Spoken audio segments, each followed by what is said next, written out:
जय हिंद दोस्तों। कैसे हैं आप सभी लोग। आशा करता हूं आप सभी ठीक होंगे, स्वस्थ होंगे और मौज कर रहे होंगे।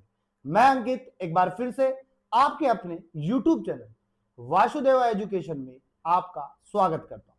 एक बार फिर से मैं आपके लिए एक और बेहतरीन खबर लेके आया हूं और ये जो खबर है डायरेक्ट केंद्र सरकार से आ रही है।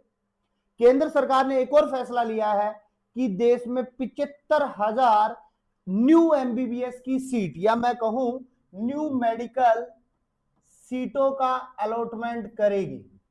अब ये 75,000 सीटों का अलॉटमेंट कैसे करेगी या 75,000 जो सीट है वो एमबीबीएस की किस प्रकार से बढ़ाएगी, क्या एनएमसी का लेटेस्ट नोटिस क्या कह रहा है, ये सारी चीजें इसमें। और देखो ये 75,000 सीटों से आपको एक चीज साफ दिखाई दे रही है कि अब देश में डॉक्टर ही डॉक्टर दिखाई देंगे, क्योंकि सीट बढ़ रही है तो कहीं ना कहीं डॉक्टरों का आंकड़ा भी बढ़ेगा।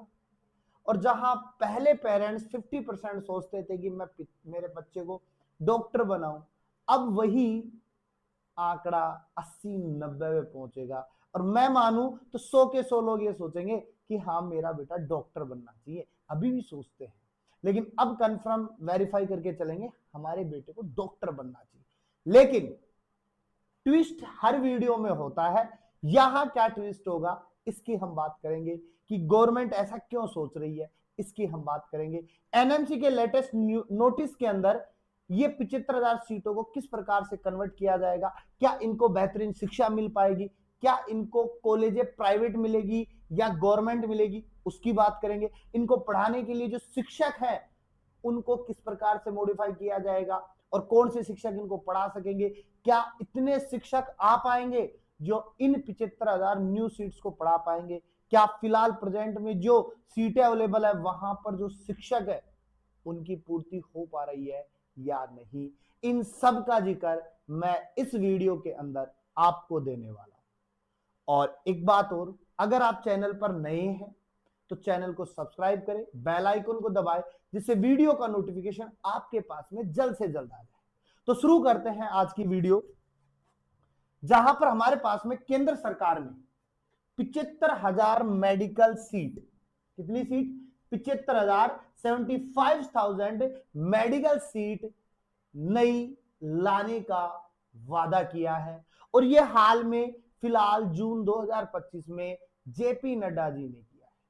और जेपी नड्डा जी ने कहा है कि केंद्र सरकार जो है अगले 5 वर्षों में, यानी कि साल दर साल, अभी 25 चल रही है, फिर 26, फिर 27, फिर 28, फिर 29, ऐसे करके साल दर साल वो 75,000 मेडिकल सीटों को अलॉट करेगी। अब आप कहोगे क्या हर साल 75,000? नहीं, इन 75,000 को 5 से डिवाइड करेंगे और डिवाइड करने पर अपने पास आंकड़ा आएगा बेटा 15,000 का। तो हर साल 15,000 एमबीबीएस और पीजी की जो सीट है उनको अलॉट करेगी। ये केंद्र सरकार ने हाल में फिलहाल में इन आंकड़ों को जारी किया है। और अगर मैं इनके पिछले आंकड़े देखूं तो साल 2024 और 25 का सेशन, जो इससे पिछला जो सेशन था उसके अंदर केंद्र सरकार ने 13,436 न्यू एमबीबीएस सीटों को जोड़ा था और 8,058 पीजी सीटों को जोड़ा था। अब सीटें तो जुड़ रही है, देखो फिर मैं वही मुद्दा लाके छोड़ूंगा, आप एमबीबीएस की सीटों को जोड़ रहे हो, आप पीजी की सीटों को जोड़ रहे हो, इन सब की बात तो सही है, लेकिन क्या 2024 और 2025 एनटीए ने जो गलतियां की थी, क्या उसके ऊपर आपने कोई नया कदम उठाया? क्या आप सीटें दे रहे हो, मानते हैं आपकी बात को, आप बच्चों को सीटें साथ में दे रहे हो, एमबीबीएस की बढ़ा के दे रहे हो, पीजी की बढ़ा के दे रहे हो, मान लिया आपकी बात को, लेकिन क्या एनटीए ने जो 2024-25 में नीट वाले बच्चों के लिए जो फ्यूचर एमबीबीएस बच्चे थे उनके लिए किया है, क्या उनके ऊपर आपका कोई अभी तक ऑफिशियली आई है? क्या कोई अपडेट नहीं आई है। मैं जितना जानता हूं कोई केंद्र सरकार की ऑफिशियल अपडेट एनटीए पर नहीं आई है। अच्छा एक बात और होती है फिर यहां पे कि 2024-25 में 13,436 ये केवल बेटा यूजी सीट की जिक्र है। और सीट कितनी है बेटा? 8058 पीजी सीट। तो मतलब आपने धारण कर लिया क्या कि 13,436 में से पीजी करने के लिए 8,58 ही जाएंगे आगे। बाकी के लगभग 5 से 5,000 वाले जो बच्चे हैं वो कहां जाएंगे? फेल होंगे। क्या वो पीजी नहीं करेंगे? जितना मुझे पता है जो यूजी कर रहा है वो पीजी का लगभग माइंड में लेके चलेगा, क्योंकि बड़ा डॉक्टर बनना है सभी को। तो बड़ा डॉक्टर बनना है तो उनको पीजी करनी है। तो पीजी करने के लिए क्या आपने 5,000 बच्चों को सेट कर दिया क्या? तो इसलिए यूजी और पीजी का बैलेंस ही नहीं हो पा रहा है। यूजी और पीजी का बैलेंस ही नहीं हो पा रहा है। अगर आप एमबीबीएस सीटों को थोड़ा कम करके पीजी की सीटों को बढ़ाओ तो शायद यूजी और पीजी का बैलेंस हो पाएगा। फिर से मेडिकल वाले बच्चों का स्ट्रेस कम हो पाएगा, क्योंकि यूजी और पीजी का जो बैलेंस है फिर वो मेंटल स्ट्रेस को बढ़ा देता है। और ये जब मेंटल स्ट्रेस बढ़ता है ना तो उसमें क्या होता है आपको अच्छे से पता है। मैं नहीं बताऊंगा आपको अच्छे से पता है। नहीं पता है तो आप कमेंट में डालो, मैं बताऊंगा आपको कि आगे क्या होता है। तो यूजी और पीजी का बैलेंस होना बहुत जरूरी है, एक बात तो ये। दूसरी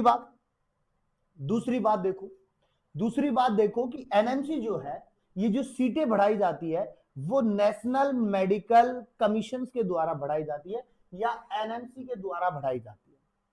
अब एनएमसी ये कह रहा है कि 220 से अधिक बेड वाले, यानी कि कोई हॉस्पिटल है और इस हॉस्पिटल में अगर 220 से अधिक बेड की सुविधा है या 220 बेडों की भी अगर सुविधा है तो उस हॉस्पिटल को हम मेडिकल ट्रेनिंग सेंटर के रूप में मान्यता दे देंगे। अगर कोई हॉस्पिटल है उसमें 220 बेड है या उससे ज्यादा बेड है, उसके अंदर मेडिकल कॉलेज खोल देंगे। वहां पर पढ़ाई के साथ साथ में आपको ट्रेनिंग भी मिलती जाएगी। अब ये जो हॉस्पिटल है बेटा, ये जो हॉस्पिटल आपका गवर्नमेंट भी हो सकता है और ये आपका प्राइवेट भी हो सकता है। गवर्नमेंट भी हो सकता है और प्राइवेट भी हो सकता है। एक चीज यहां से बड़ी क्लियर हो रही है कि आपके लिए जो गवर्नमेंट वाली माथा फोड़ी थी वो कम हो सकती है। अब गवर्नमेंट हॉस्पिटल वाली जो माथा फोड़ी थी वो कम हो सकती है, क्योंकि यहां पर लगभग जो मान्यता मिलेगी वो गवर्नमेंट हॉस्पिटल्स को मिलेंगी। तो आप लोगों का जो एक ड्रीम होता है ना कि मुझे गवर्नमेंट हॉस्पिटल मिले, तो यहां से गवर्नमेंट हॉस्पिटल का आंकड़ा निकल सकता है। दूसरी बात यह है कि प्रोफेसर बनने की योग्यता में छूट दी जाएगी, यानी कि प्रोफेसर जो एक क्राइटेरिया होता था उससे कम क्राइटेरिया पर ही प्रोफेसर बना दिए जाएंगे। और इसके लिए कहा गया है कि अगर 10 इयर्स का 10 साल का अगर एक्सपीरियंस है ना तो वो प्रोफेसर बन सकता है, वो बच्चों को पढ़ा सकता है। और देखो एक चीज ये भी है कि अगर हॉस्पिटल में पहले से वो डॉक्टर है तो इसमें दो चीजें हैं। आपको प्रोफेसर बन रहा है तो वो आपको स्टडी भी करवा देगा और साथ में वो आपको डॉक्टरेट वाला जो नॉलेज है, जो ट्रेनिंग है, वो सारी चीजें आपको वो अवेलेबल करवा देगा। तो ये भी एक बेनिफिशियल पार्ट है। एक चीज और निकाली है यहां से, एमएससी या पीएचडी वाले शिक्षक भी पढ़ा सकेंगे।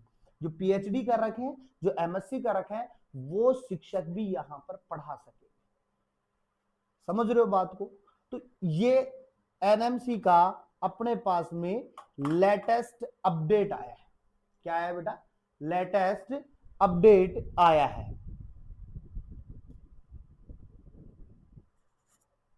दूसरी बात करें बेटा एक और यहां पे कि अगर हम आंकड़ों की बात करें तो साल 2014 के आंकड़ों में एमबीबीएस की टोटल 51,000 सीट थी। एमबीबीएस की टोटल 51,000 सीट थी, वो आज बढ़ के 1,18,000 हो गई है। वहीं पीजी सीट की बात करें तो 2014 में 31,000 सीटें हुआ करती थी, आज ये बढ़ करके 74,000 हो गई है। वहीं अगर हम मेडिकल कॉलेजों की बात करें तो टोटल 387 मेडिकल कॉलेज हुआ करती थी, आज इनका आंकड़ा 780 हो गया है। और अगर ऐसे ही 75,000 सीट बढ़ा देते हैं वो, तो साथ में मेडिकल कॉलेजें भी बढ़ेंगी। ठीक है, पीजी सीट भी बढ़ रही है और एमबीबीएस सीट भी बढ़ रही है। अब समझ में ये आता है कि इतना सब केंद्र सरकार को करने की जरूरत कहां आ गई। बार बार ये सीटें बढ़ाने के पीछे का मेन उद्देश्य क्या है?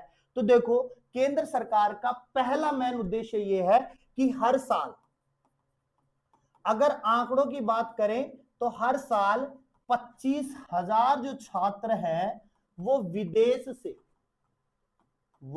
विदेश से या फॉरेन कंट्री से क्या करते हैं बेटा? एमबीबीएस करते हैं। अब इसके अंदर अधिकतर आप देखोगे तो आपको रसिया, कजाकिस्तान, यूक्रेन, चाइना, ये सब देश मिलेंगे आपको। यहां से वो एमबीबीएस करके आते हैं। तो इन देशों से छुटकारा पाने के लिए एक नई पहल है। तो कुल मिलाकर एक ये बात भी है कि देश का पैसा देश में ही रह जाए, बाहर देश में ना जाए।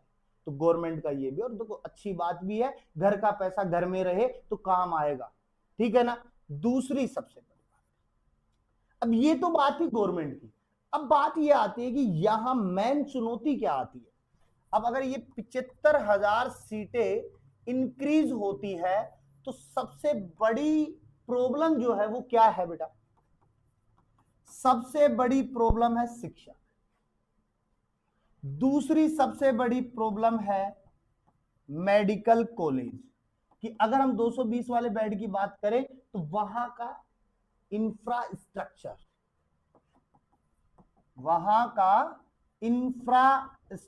अब डिपेंड करेगा। दूसरी सबसे बड़ी प्रॉब्लम जो है यूजी व पीजी सीट का अनबैलेंस। क्या बता रहा हूं बेटा? बैलेंस नहीं हो पा रही है। तो ये चार मोटी मोटी अगर मैं बात करूं तो सबसे बड़ी चुनौती का विषय रहेगा। आप सीटें बढ़ाओ, कोई दिक्कत नहीं है, ये चीज हमें दे दो, ये चीज हमें आप दे दो। बस सीट बढ़ा रहे हो, कॉलेज आप दे रहे हो, तो मैंने हमें शिक्षक दे। क्योंकि हम देखें तो कई गवर्नमेंट, अगर ये तो कॉलेज की, मैं मेडिकल सीटों की बात कर रहा हूं, एमबीबीएस सीटों की बात कर रहा हूं, अगर यहां पे मैं गवर्नमेंट स्कूलों को भी इंक्लूड करूं तो वहां पर भी कई जगह ऐसे हैं जहां पे सीटें खाली पड़ी है। तो गवर्नमेंट की बात कर रहा हूं तो गवर्नमेंट की सीटें खाली पड़ी है। तो कहीं ये ना हो कि आप मेडिकल कॉलेज तो आप हमें दे दो, सीटें आप हमें दे दो, ये शिक्षक ना दे पाओ हमें, और शिक्षक नहीं दे पाओगे तो मेडिकल कॉलेज किस काम का, वो सीटें किस काम की? कि बच्चों का भविष्य तो फिर भी खतरे में है।